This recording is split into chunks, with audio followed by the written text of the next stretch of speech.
कंकाल का रहस्य। चौरा गांव के खेतों में इन दिनों खुदाई का काम चल रहा था। असल में इसी गांव से होकर एक अच्छी सड़क गुजरनी थी, इसलिए यहाँ खुदाई शुरू की गई थी।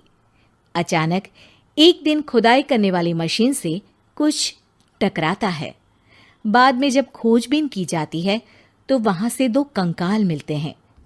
पुलिस गांव के लोगों से पूछताछ शुरू करती है। आप लोगों को क्या लगता है ये किसके कंकाल हो सकते हैं? अरे साहब, हमें क्या पता ये किसके कंकाल है, आप ही लोग पता लगाइए। हम लोग तो बहुत ज़्यादा डरे हुए हैं। हाँ, हमारी फॉरेंसिक टीम अभी आ रही है। ये बताओ कि इस गांव के रहने वाला कोई जोड़ा गायब तो नहीं ना? क्योंकि शुरुआती जांच में तो ये बात सामने आ रही है कि एक कंकाल किसी पुरुष का है तो एक किसी महिला का। साहब, हमें तो बहुत डर लग रहा है। ऐसे कंकाल मिलने का मतलब गांव के आसपास ही किसी की हत्या हुई है या फिर किसी को जलाकर मार डाला गया है। हाँ साहब, हम अपने परिवार को लेकर बहुत ही ज्यादा परेशान हैं। देखिए, आप लोगों की परेशानी हम समझ सकते हैं, लेकिन आप लोगों को पुलिस का सहयोग करना होगा, क्योंकि आपके सहयोग के बगैर हम ये पता नहीं लगा सकते हैं कि आखिर ये किसके कंकाल है और इनकी हत्या किसने की। ठीक है साहब, गांव के लोग आपका पूरा सहयोग करेंगे। हाँ साहब, पूरा सहयोग करेंगे। तो फिर ठीक है, हम अपनी जांच शुरू कर देते हैं। कुछ दिन बाद जांच रिपोर्ट आ जाती है। पता चलता है कि ये कंकाल करीब 20 साल पुराने हैं, यानी 20 साल पहले किसी जोड़े की हत्या कर शव को यहाँ पर दबा दिया गया था। इंस्पेक्टर राघव, ये बताओ कि 20 साल पहले की मर्डर मिस्ट्री क्या अब सुलझ सकती है? हाँ सर, क्यों नहीं। लेकिन अब सबूत और गवाह काफी मिट गए होंगे। मुश्किल तो होगी, लेकिन शायद किसी परिवार को इंसाफ मिल सके। इंस्पेक्टर राघव, आप बिल्कुल सही कह रहे हैं। किसी परिवार को तो इंसाफ मिलेगा ही, और किसी को उसके किए की सजा भी मिलेगी। जी सर, मैंने तो जांच शुरू भी कर दी है। 20 साल पहले इस गांव के 2 जोड़े अचानक कहीं गायब हो गए थे। मैंने दोनों ही परिवारों के बाकी के सदस्यों से बातचीत शुरू की तो उन्होंने बताया कि उनके बच्चे शहर गए थे, लेकिन आज तक वापस नहीं लौटे हैं। लेकिन ये दोनों शव किस परिवार के सदस्यों के हैं, ये कैसे पता चल सकेगा? सर, मैंने डीएनए टेस्ट करवा लिया है। आज शाम तक इसकी रिपोर्ट भी आ जाएगी। अच्छा, ठीक है। उसी शाम को सर, डीएनए रिपोर्ट के मुताबिक ये दोनों ही लाशें चौरा गांव के रहने वाले प्रधान सुल्तान सिंह के बेटे और बहू की है। लेकिन इनकी हत्याएं किसने की है, ये कैसे पता लगेगा? इसी का तो पता लगाने की कोशिश में जुटा हूं सर। आज सुल्तान सिंह से मिलने भी जा रहा हूं। मेरा बेटा और बहू तो मेरे लिए सिर्फ यादों में ही रह गए थे। हमें उनकी लाशें तक नहीं मिल सकी थी। आज 20 साल बाद उनके कंकाल मिले हैं। मैं अब किसके लिए जीऊं?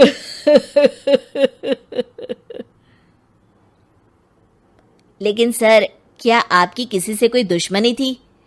अपने बेटे बहू की हत्या के लिए आप किसे जिम्मेदार मान रहे हैं?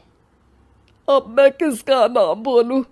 मेरी तो किसी से दुश्मनी नहीं थी, बस मेरे बेटे बहू को कोई वापस ला पाता।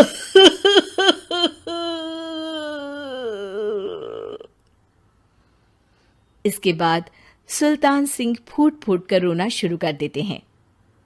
सर, अब आप इनका अंतिम संस्कार करवा सकते हैं। कम से कम इनका शरीर ना सही, इनका कंकाल तो आपको मिला है। लेकिन हाँ, अगर आपको कुछ भी याद आए तो जरूर बताइएगा।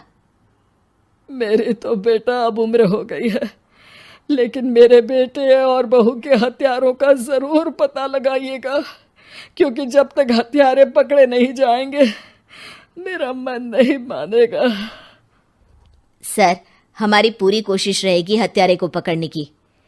लेकिन एक बात बताइए, उस वक्त आपको किस पर शक गया था?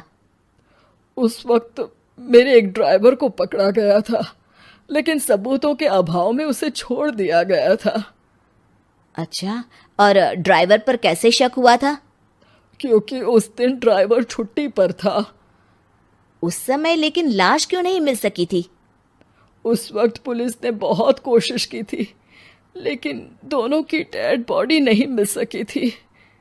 ठीक है, हमारी तफ्तीश चल रही है, मैं फिर आऊंगा। इसके बाद इंस्पेक्टर वहां से चला जाता है और सुल्तान सिंह अपने बेटे और बहू की याद में खो जाते हैं।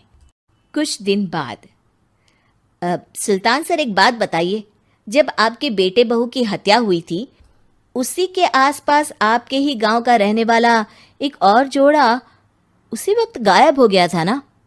हाँ सर, अलका और अभिषेक, वो भी मेरे बच्चों जैसे ही थे। तो फिर वो कहाँ है? उनका भी आज तक पता नहीं चल सका, लेकिन बताते हैं कि कुछ साल पहले अभिषेक को गांव के ही किसी आदमी ने मुंबई में देखा था, लेकिन फिर वो गायब हो गया। यानी अभिषेक और अलका की हत्या नहीं हुई थी, बल्कि उन्होंने किसी वजह से खुद ही गांव छोड़ दिया था। हाँ, हो सकता है, क्योंकि अभिषेक मेरे बेटे संतोष का अच्छा दोस्त था और उसका मेरे घर भी आना जाना लगा रहता था।